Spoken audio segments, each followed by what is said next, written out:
भारत माता की। दोनों मुट्ठी बंद करके पूरी ताकत से बोलिए, भारत माता की।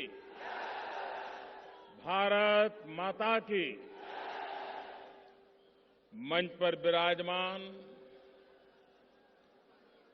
केंद्र में मंत्रिपरिषद के हमारे वरिष्ठ साथी और भारत के गृह मंत्री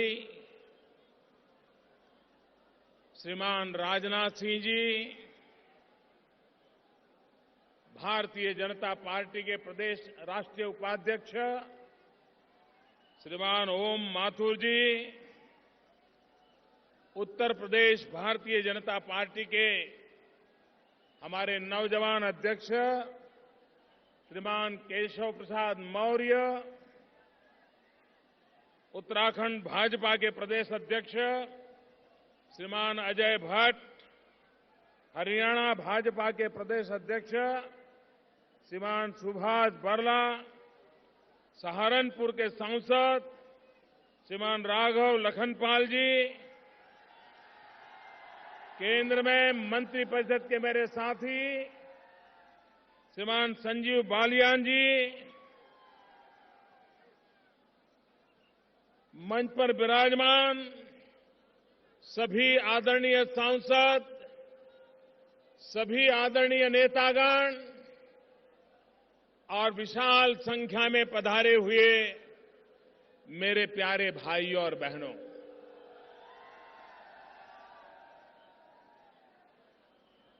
मैं उत्तर प्रदेश वाला हूं, उत्तर प्रदेश का सांसद हूं और उत्तर प्रदेश के सांसद के नाते मेरा स्वाभाविक मन करता है आप सबके आशीर्वाद प्राप्त करने का और जिस उमंग और उत्साह के साथ ये जन सैलाब मैं मेरे सामने देख रहा हूं,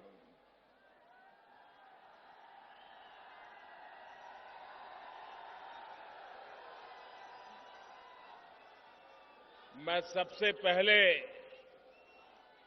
आप सबकी क्षमा चाहता हूं। ये जगह कम पड़ गई,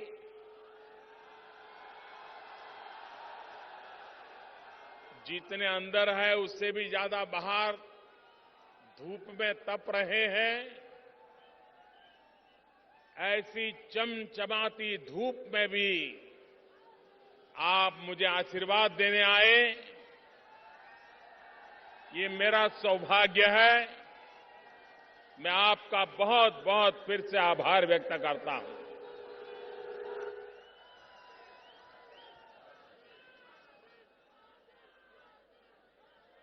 भाइयों बहनों,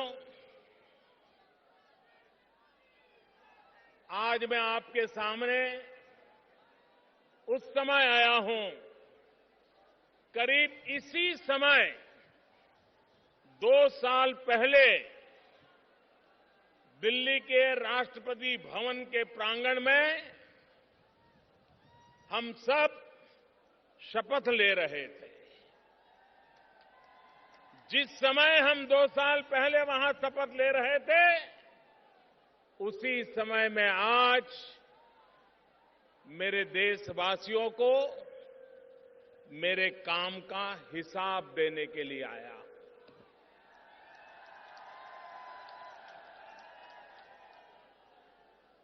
मैंने लाल किले से कहा था,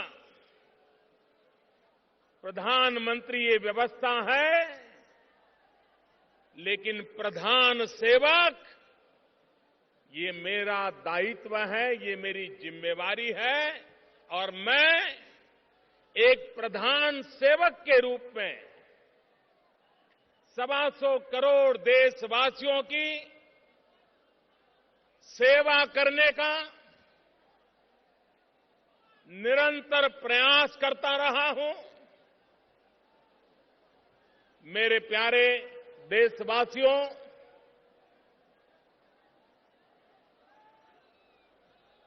सरकारें आती हैं, जाती हैं, चुनाव होते हैं, लेकिन सरकार बनती है जन सामान्य के सपनों को पूरा करने के लिए। मेरे प्यारे भाइयों बहनों, गत 2 वर्ष में देश ने भली भांति हमारे काम को देखा है, हमारे काम को परखा है। और जब संसद में एनडीए के सभी सांसदों ने मुझे नेता के रूप में चुना था और मैंने मेरा पहला भाषण दिया था, और पहले भाषण में मैंने कहा था कि मेरी सरकार इस देश के गरीबों को समर्पित है। 2 साल के हमारे पूरे कार्यकाल को देखेंगे, एक के बाद एक उन कामों को हाथ में लिया है जो गरीबों को गरीबी के खिलाफ लड़ाई लड़ने की ताकत दे, गरीबी के खिलाफ विजयी होने की ताकत दे।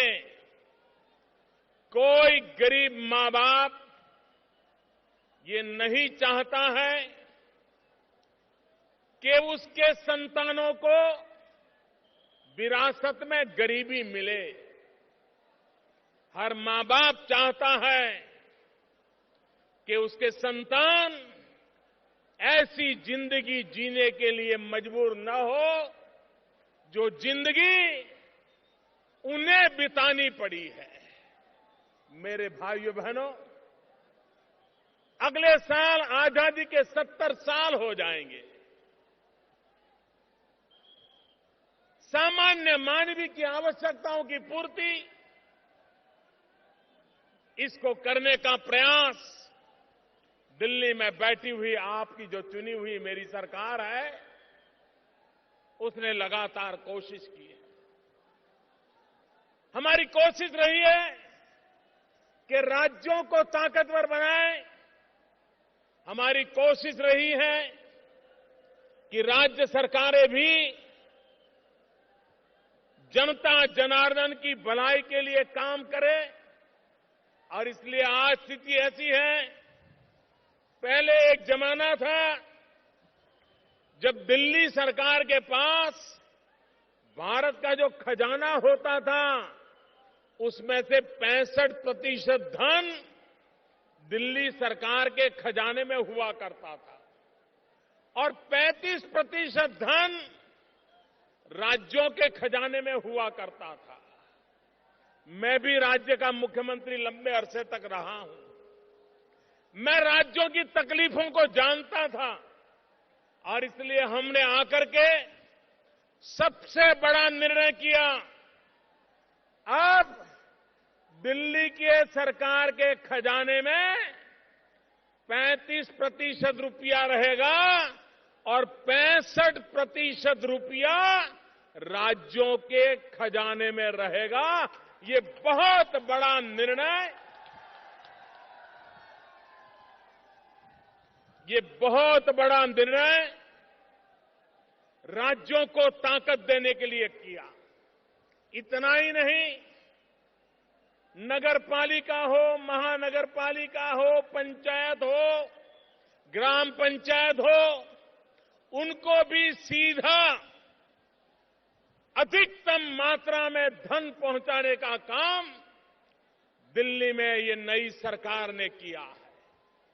भाइयों बहनों, सिर्फ गांव पंचायतों को 2 लाख करोड़ रुपया देने की हमने योजना बनाई है। आपके भी गांव में भारत सरकार की तरफ से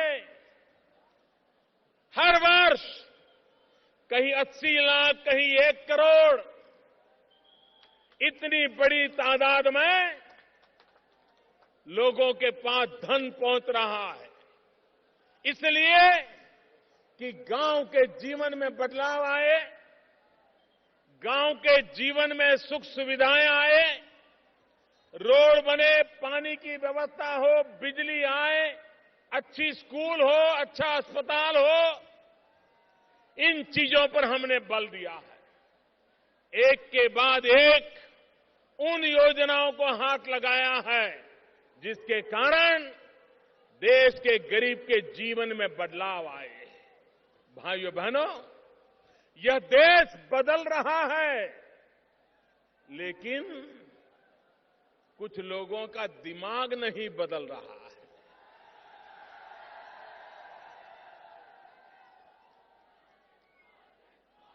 भाइयों बहनों,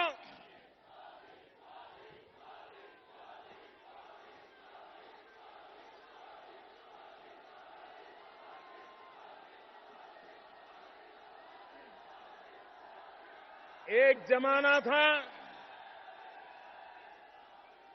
जब गन्ना किसान, एक जमाना था जब मैं इस जिम्मेवारी को मैंने संभाला, उस समय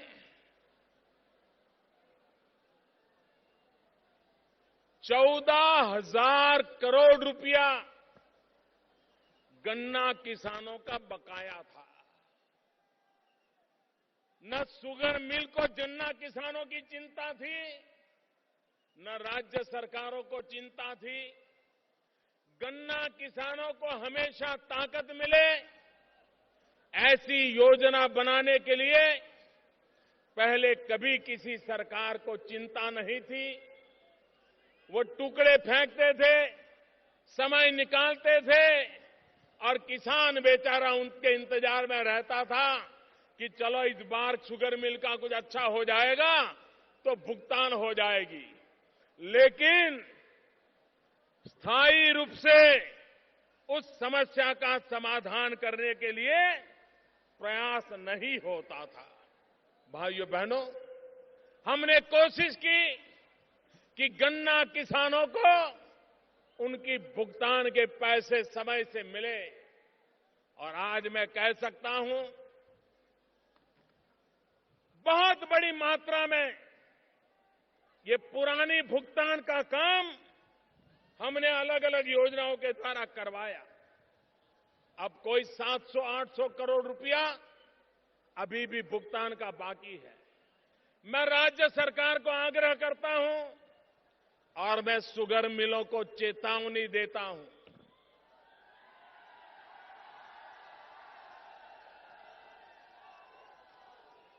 इतने साल आपने किसानों के साथ जो किया है, अब आपको नहीं करने दिया जाएगा।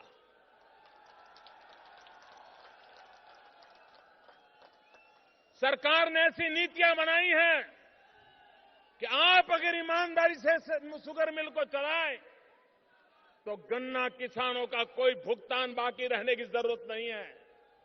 भाइयों बहनों, हमने गन्ने से इथेनॉल का भी अभियान चलाया है। 5%, 10% इथेनॉल बने जो हमारी गाड़ियों में पेट्रोल डीजल के साथ उपयोग में आए, ताकि कभी भी गन्ना किसान को मुसीबत की नौबत न आए। पर्यावरण का भी फायदा हो, विदेशी मुद्रा का भी फायदा हो और हमारे गन्ना किसान को भी फायदा हो, ऐसी एक नीति हमारी दिल्ली सरकार ने बनाई है। और मुझे विश्वास है, हमारी योजना है कि 2022 जब हिंदुस्तान की आजादी को 75 साल होंगे, देश के लिए मर मिटने वाले शहीदों का स्मरण करते हुए हमने संकल्प किया है उनको कैसा हिंदुस्तान देना। 2022 तक हम गांव, गरीब किसान के लिए उन नीतियों को आगे बढ़ाना चाहते हैं ताकि हमारे किसान की आय 2022 आते आते 2 गुना हो जाए, डबल हो जाए। ये काम हमने तय किया। और ये सिर्फ नारा नहीं है मेरे भाइयों बहनों, हमने पहला काम उठाया है। इस धरती मां की चिंता करना। हमारी जमीन बर्बाद हो चुकी है। वैज्ञानिक तरीके से जमीन का रख रखाव जरूरी है और इसलिए हमने सॉइल हेल्थ कार्ड की योजना के द्वारा देश के करोड़ों करोड़ों किसानों को सॉइल हेल्थ कार्ड देने का अभियान चलाया है। इससे किसान को पता चलेगा कि उसकी जमीन में क्या अच्छाई है, उसकी जमीन में क्या कमी है, उसकी जमीन में क्या बुराई है और क्या करे, कौन सी दवाई का उपयोग करे, कौन से खाद का उपयोग करे, कौन सी फसल उगबोए ताकि उसकी जमीन भी बचे और किसान को अच्छी फसल भी मिले। उस पर हमने काम आगे बढ़ाया है। हमने एक बड़ा सपना देखा है। प्रधानमंत्री कृषि सिंचाई योजना के द्वारा हमारे देश का किसान है, अगर उसको पानी मिल जाए तो वो मिट्टी में से भी सोना पैदा कर सकता है। मिट्टी में से सोना। देश के किसानों को पानी मिले। अभी मैंने जिन राज्यों में पानी का संकट है उन राज्य के मुख्यमंत्रियों के साथ घंटों तक बातचीत की और एक एक जिले का किसान के खेत तक पानी कैसे पहुंचे उसकी योजना बनाने की दिशा में आगे बढ़ रहा हूं। लेकिन मेरा सभी से आग्रह है, देशवासियों से आग्रह है कि हम इस बारिश में जितना पानी बचा सकते हैं बचाएं। खेत का पानी खेत में रहे, गांव का पानी गांव में रहे और अगर हमारे पानी के स्तर ऊपर आते हैं तो हमारे किसान को कोई भी प्राकृतिक संकट से जूझने की एक नई ताकत मिलती है। हमने आपदा के समय किसानों को जो राहत मिलती थी उसमें बहुत बड़ा परिवर्तन किया। पहले अगर आधी फसल खराब होती थी तो उसको मुआवजा देने का हकदार माना जाता था। हमने नियम बदल दिया, किसानों के आग्रह पर बदल दिया। अब पूरे खेत में 1/3 नुकसान होगा तो भी किसान को मुआवजा दिया जाएगा। ये निर्णय हमने किया।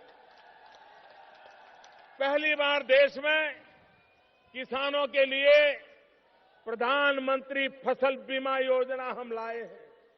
पहली बार ऐसी प्रधानमंत्री फसल बीमा योजना है कि अगर किसान प्राकृतिक आपदा के कारण बुवाई भी अगर नहीं कर पाया तो भी उसको फसल का बीमा मिलेगा। ऐसा पहली बार हुआ। हम ऐसी फसल बीमा योजना लाए हैं कि किसान खेत के अंदर अपनी फसल काट करके रखी हो, अब बस उसको बाजार ले जाना है, मंडी ले जाना है, वो ट्रैक्टर का इंतजार कर रहा है और ऐसे समय अगर भयंकर प्राकृतिक आपदा आ गई और बनी बनाई फसल बर्बाद हो गई तो भी उसको बीमा मिलेगा। ऐसी व्यवस्था फसल बीमा योजना में की। भाइयों बहनों, देश का कितना रुपया लूट लिया गया है। मैं आज जब सरकार में बैठा हूं, एक एक चीज को देखता हूं तो मैं चौंक जाता हूं कि क्या लोगों को कुर्सी पर जनता जनार्दन के पैसे लूटने के लिए बिठाया जाता है। भाइयों बहनों, मैंने ये लूट बंद कराने के लिए बीड़ा उठाया है। 2 साल हो गए। मेरे प्यारे भाइयों बहनों, यह उत्तर प्रदेश का सांसद आज सर झुका करके अपना हिसाब देते समय मेरे उत्तर प्रदेश वासियों, मैं आपसे पूछना चाहता हूं, क्या कभी भी 2 साल में आपने कोई खबर ऐसी सुनी है कि जिसमें मोदी सरकार ने 1 रुपया खाया हो? पूरी ताकत से बताओ भाइयों। हमारे विरोधियों ने भी कोई आरोप लगाया है, किसी अखबार में छपा है, किसी टीवी ने दिखाया है, आपको किसी ने सुनाया है? भाइयों बहनों, 2 साल पहले किसी की हिम्मत नहीं थी कि लाखों लोगों के बीच खड़ा होकर के अपने हिसाब दे सके और जनता से पूछ सके। भाइयों बहनों,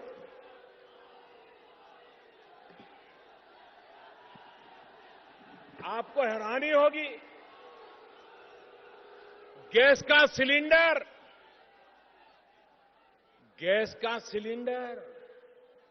गैस का चूल्हा, ऐसी सरकारें आई वो तो अमीरों की अमानत बना दी। ऐसा जैसे गरीबों को तो गैस का चूल्हा सपने में भी नहीं सोचना चाहिए। क्या गरीब को लकड़ी के चूल्हे में ही जिंदगी काटनी पड़ेगी क्या? क्या मेरी गरीब मां को दिन में लकड़ी का चूल्हा जला करके खाना पकाते पकाते 400 सिगरेट का धुआं अपने फेफड़े में लेना होगा क्या? क्या गरीबों को मरने दिया जाएगा क्या? भाइयों बहनों, ये मेरा देश कितना ताकतवर है, मेरे देशवासी कितने ईमानदार है, यही तो है जो मुझे काम करने की ताकत देता है। मैंने देशवासियों के कहा कि अगर आप आर्थिक रूप से रसोई गैस के लिए सब्सिडी छोड़ सकते हैं तो छोड़िए, कोई ज्यादा पैसे नहीं है। मेरे भाइयों बहनों, इस देश के 1 करोड़ से ज्यादा परिवार उन्होंने रसोई गैस की सब्सिडी छोड़ दी। ये छोटा निर्णय नहीं है, ये छोटा निर्णय नहीं है। 1 करोड़ से ज्यादा परिवार रसोई गैस की सब्सिडी छोड़ दें तो मैंने भी निर्णय किया कि आने वाले 3 साल में 3 करोड़, पिछले साल 3 करोड़ परिवारों को गैस का कनेक्शन दे दिया और आने वाले 3 साल में 5 करोड़ गरीब परिवारों, जहां लकड़ी का चूल्हा जलता है, उनको गैस का कनेक्शन दिया जाएगा। मातृशक्ति के सशक्तिकरण का इतना बड़ा कार्यक्रम आजादी के बाद 50 साल में कभी चला नहीं है। भाइयों बहनों, इतना बड़ा निर्णय, नारी सशक्तिकरण का ये काम हमने किया है। आप मुझे बताइए, सरकार समाज की भी चिंता करनी पड़ती है। आज हमारे समाज में पुरुष की तुलना में महिलाओं की संख्या कम हो रही है।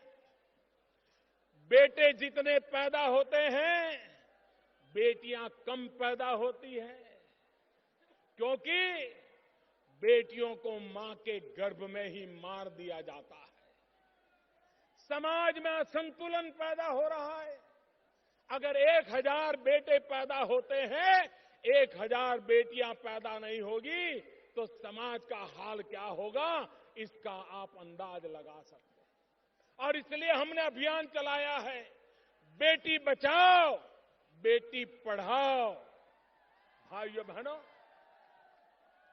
हमारे देश में एक फैशन हो गई है, हर योजना जातियों से जोड़ दी जाए, हर योजना संप्रदाय से जोड़ दी जाए, हर योजना वोट बैंक के बनाने के लिए बनाई जाए। भाइयों बहनों, मेरे लिए तो 125 करोड़ देशवासी, यही मेरा परिवार है। न जात है, न पात है, न पंथ है, न संप्रदाय है। सभी 125 करोड़ देशवासियों की भलाई के लिए हमने योजनाओं पर बल दिया है। और इसलिए जब मैं बेटी बचाओ की बात करता हूं, जब मैं बेटी पढ़ाओ की बात करता हूं, तो सभी 125 करोड़ देशवासियों के लिए करता हूं, हर परिवार के लिए करता हूं, हर संप्रदाय की बेटी के लिए करता हूं, हर जाति की बेटी के लिए करता हूं, हर बिरादरी की बेटी के लिए करता हूं। जब तक समाज की सभी बेटियां ताकतवर नहीं होगी, ये मेरी भारत माता ताकतवर नहीं होगी। और इसलिए मेरे भाइयों बहनों, पिछले 2 साल में बेटी बचाओ बेटी पढ़ाओ इसका एक बहुत बड़ा अभियान चलाया है। आज गांव में जाएं तो लोग कहते हैं, साहब हमारे गांव में भी जरा पक्की सड़क हो जाए। गांव में पक्की सड़क की मांग रहती है। आज मुझे दुख के साथ कहना है, पिछली सरकार में एक प्रकार से सड़कें बनाने के लिए जमीन पर सड़क नहीं नजर आती थी। पता नहीं पैसे कहां जाते थे, पता नहीं योजनाएं कागज पर होती थी कि कुछ होता था। आज मैं 2 साल के भीतर भीतर आपको कहता हूं कि पिछली सरकार में एक दिन में जितने किलोमीटर रोड बनते थे, इस सरकार में एक दिन में उससे डबल रोड बनते हैं, डबल रोड बनते हैं। मैंने तय किया है हिंदुस्तान के गांवों को पक्की सड़क से जोड़ना। बहुत तेजी से काम आगे बढ़ाया है और रोड के काम के लिए सबसे ज्यादा बजट का आवंटन भी किया है। भाइयों बहनों, 21वीं सदी में जब कोई सुने कि भारत 18,000 गांव ऐसे हैं कि जहां बिजली का खंभा भी नहीं लगा है, कितनी शर्मिंदगी महसूस होती है। आजादी के 70 साल होने आए हो और गांव में बिजली का खंभा न पहुंचा हो, तो भाइयों बहनों, मुझ जैसे व्यक्ति को पीड़ा होना बड़ा स्वाभाविक है। और इसलिए मैंने बीड़ा उठाया कि मुझे गांवों में बिजली पहुंचानी है। और मैंने सरकारी अब दफ्तर में अधिकारियों से कहा, 1000 दिन में समय पक्का करके दिया है। और बहुत लोग हैं जो मेरा बराबर हिसाब देख रहे हैं कि मोदी जो कह रहा है हो रहा है कि नहीं हो रहा है। और कहीं से कोई गलत खबर आ जाए तो 24 घंटे टीवी पर चलता है कि मोदी ने उस गांव में बिजली पहुंचाने के लिए कहा था, लेकिन अभी बिजली पहुंची नहीं, सिर्फ खंभे पहुंचे हैं। इतना बारीकी से मेरे काम को देखा जाता है और मैं इसका स्वागत करता हूं। सरकार का पल पल का हिसाब होना चाहिए, सरकार का पाई पाई का हिसाब होना चाहिए। ये सरकार जनता के लिए होती है, जनता की भलाई के लिए होती है। और इसलिए भाइयों बहनों, 1000 दिन में, अभी तो 300 दिन हुए हैं, लेकिन मुझे खुशी है कि 18,000 गांव में से 7,000 गांव में बिजली चालू हो गई। सबसे ज्यादा गांव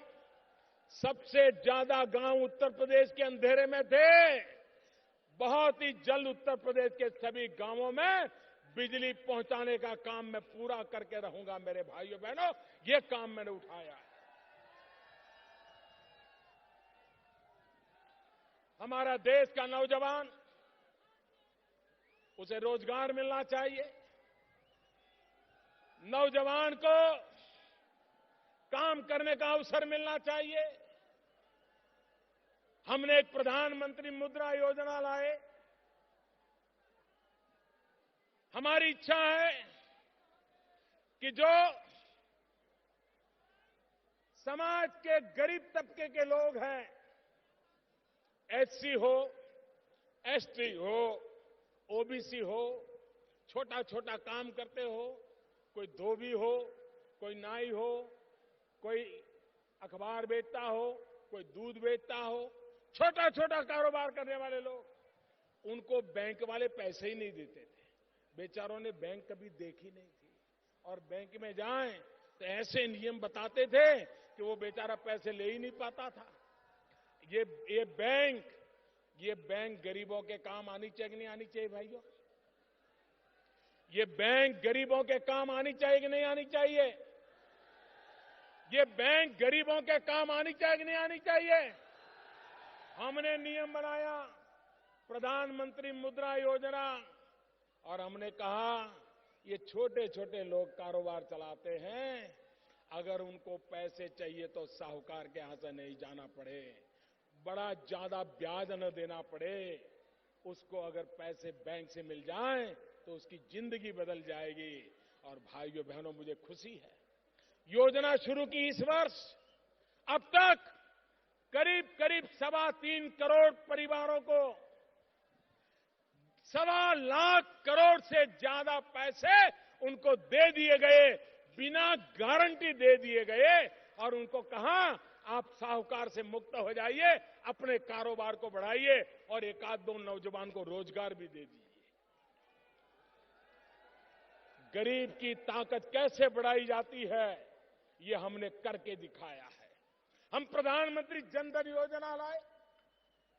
प्रधानमंत्री जन धन योजना से हमने गरीब से गरीब व्यक्ति को बैंक के खाते से जोड़ दिया, और उसको रुपए कार्ड दिया। रुपए कार्ड, ये रुपए कार्ड की ताकत ये है कि गरीब के परिवार में अगर कोई अकस्मात हो गया, कोई मुसीबत आ गई, तो 2 लाख रुपए का बीमा उसको तुरंत मिल जाएगा। 2 लाख रुपए का बीमा मिल जाएगा। भाई, गरीब ने कभी सोचा था कि उसके परिवार में मुसीबत आए?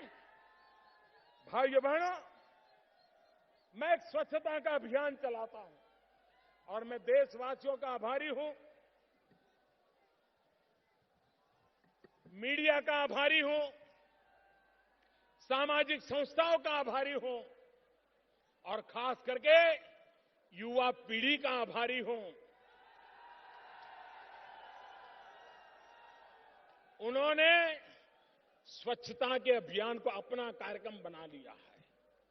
चारों तरफ घर में जाओ तो छोटा बच्चा भी अगर कोई कूड़ा कचरा फेंकता है तो टोकता है, देखिए मोदी जी ने कहा है कचरा यहां मत फेंको। ये स्वच्छता का अभियान किसके लिए है? ये स्वच्छता का अभियान अमीरों के लिए नहीं है। ये स्वच्छता का अभियान गरीबों के लिए है, ताकि गरीब बीमार होता है तो 2-4 दिन बीमार रहा है तो उसका रोजगार बंद हो जाता है। अगर गंदगी है और बीमारी आती है तो गरीब परिवार को साल में एक एक व्यक्ति के पीछे औसत 7,000 रुपये का खर्चा होता है। अगर स्वच्छता होगी तो मेरे गरीब को हम बीमारी से बचा सकते हैं। मैंने डॉक्टरों से प्रार्थना की है, प्राइवेट डॉक्टरों से प्रार्थना की है, और मैं आज दोबारा दोहराना चाहता हूं, यहां भी जो डॉक्टर मित्र हैं, एमएलए एमपी हैं, वो अपने इलाके में डॉक्टरों को समझाएं। क्या मेरे डॉक्टर मित्र एक काम कर सकते हैं क्या? हर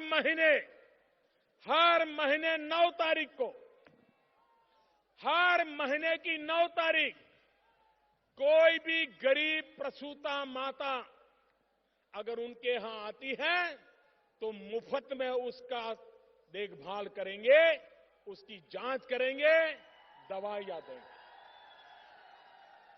हमारी गरीब माताएं प्रसूति के समय कभी कभी अकाल मृत्यु हो जाती है। अगर हमारे डॉक्टर 12 महीने में 12 दिन दे दें, हर महीने की 9 तारीख, कोई डॉक्टर को ज्यादा नुकसान नहीं होगा। अगर मेरे देश के 1 करोड़ परिवार गैस की सब्सिडी छोड़ सकते हैं तो मेरे पढ़े लिखे डॉक्टर भी 12 महीने में 12 दिन मेरी गरीब प्रसूता माताओं के लिए दान दे सकते हैं और मेरी गरीब प्रसूता माताओं को मदद मिल सकती है। मैं आज उनसे ये आग्रह करता हूं, भाइयों बहनों, लेकिन इसके साथ साथ जब स्वास्थ्य की बात आती है तो मुझे एक बात और भी कहनी है। हमारे देश में डॉक्टरों की संख्या कम है। मेडिकल एजुकेशन में भी अलग अलग राज्यों के अलग अलग नियम हैं। कहीं पर डॉक्टर सरकारी अस्पताल में 60 साल में रिटायर्ड हो जाता है, कहीं पर 62 साल में रिटायर हो जाता है और हमें डॉक्टर की कमी महसूस होती है। अगर देश में पहले ही ज्यादा मेडिकल कॉलेज बने होते, पहले ही ज्यादा डॉक्टर तैयार हो गए होते तो आज डॉक्टरों की कमी नहीं पड़ती। 2 साल के भीतर भीतर डॉक्टर बनाना तो मुश्किल काम है, लेकिन गरीब परिवारों को डॉक्टरों के बिना रहने के लिए मजबूर नहीं किया जा सकता। और इसलिए मैं आज उत्तर प्रदेश की धरती से देशवासियों के लिए घोषणा करना चाहता हूं कि आज डॉक्टरों की जो सरकारी अस्पतालों में है, उनकी रिटायरमेंट की उम्र कहीं 60 साल है, कहीं 62 साल है। इसी सप्ताह हमारी सरकार की कैबिनेट निर्णय करेगी और उसके बाद अब डॉक्टरों की रिटायर होने की एज 60-62 के बजाय राज्य हो या भारत सरकार हो, सबके लिए 65 उम्र कर दी जाएगी, 65 कर दी जाएगी, ताकि हमारे डॉक्टरों की सेवा अधिक समय तक शिक्षा के लिए सरकारी अस्पतालों के मिलते रहे। और जब तक नए डॉक्टर तैयार होते हैं, नई कॉलेज तैयार होती है, जिसका काम भी बड़ी तेजी से चल रहा है, इस काम को भी हम आगे बढ़ाना चाहते हैं। मेरे प्यारे देशवासियों, विकास की दिशा में आज पूरा विश्व कह रहा है, अगर दुनिया में तेज गति से विकास करने वाला कोई देश है तो देश का नाम हिंदुस्तान है। मेरे भाइयों बहनों, हिंदुस्तान। 2 साल पहले लोग कहते थे अब हिंदुस्तान डूब गया, हिंदुस्तान खड़ा नहीं हो सकता है, अब हिंदुस्तान के दिन इतने खराब हैं कि हिंदुस्तान की स्थिति बदल नहीं सकती। 2 साल पहले निराशा का माहौल था, आज उत्साह का माहौल है। 2 साल पहले परेशानियों का माहौल था, आज आगे बढ़ने का माहौल है। देश आगे बढ़ना चाहता है, नौजवान विकास चाहते हैं। और इसलिए भाइयों बहनों, हमारे देश की समस्याओं का अगर कोई भी समाधान करना है तो समाधान एक ही बात से होने वाला है, और वो समाधान होने वाला है विकास के माध्यम से। विकास ही हमारी सारी समस्याओं का समाधान है। बाकी जितनी बातें कोई करता है वो सिर्फ चुनाव के लिए करता है, वोट बैंक के लिए करता है। विकास ही है जो आपको ताकतवर बनाता है, आपको कभी किसी के पास हाथ फैलाने के लिए मजबूर नहीं होने देता है। और इसलिए मेरे भाइयों बहनों, हम इस विकास पर्व पर मेरी सरकार के सारे मंत्री हिंदुस्तान के कोने कोने में जाने वाले हैं और जनता जनार्दन को मिलकर के हमारे काम का हिसाब देने वाले हैं। और जनता को भी हम भरोसा होगा कि एक ऐसी सरकार जिसकी नीयत साफ है, जिसकी नीति साफ स्पष्ट है और जिसके दिल में हिंदुस्तान का कल्याण, हिंदुस्तान की भलाई, गरीबों की जिंदगी में बदलाव, गांव, गरीब, किसान, दलित, पीड़ित, शोषित, वंचित, आदिवासी, यही मेरे भाई बहन, माताएं, बहनें, उन सबका कल्याण करना, इसी एक मकसद को लेकर के हम चल रहे हैं। मैं आप सबसे आग्रह करता हूं कि आप भी इस विकास यात्रा में भागीदार बने। हम सब मिलकर के देश को आगे बढ़ाएं। सरकार हमारे लिए क्या करेगी वो आपका हक है, आपका वो हक जायज है, लेकिन हम भी देश के लिए क्या करेंगे ये भी हमारी जिम्मेवारी है। आइए सरकार हमारे लिए काम करे, हम देश के लिए काम करें, ऐसा माहौल बनाएं और देश को नई ऊंचाइयों पर ले जाएं। मैं फिर एक बार उत्तर प्रदेश में इतनी बड़ी तादाद में आपने आशीर्वाद दिया, मैं आपका बहुत बहुत आभारी हूं। दोनों मुट्ठी बंद करके पूरी ताकत से बोलिए, भारत माता की, भारत माता की, भारत माता की। बहुत बहुत धन्यवाद।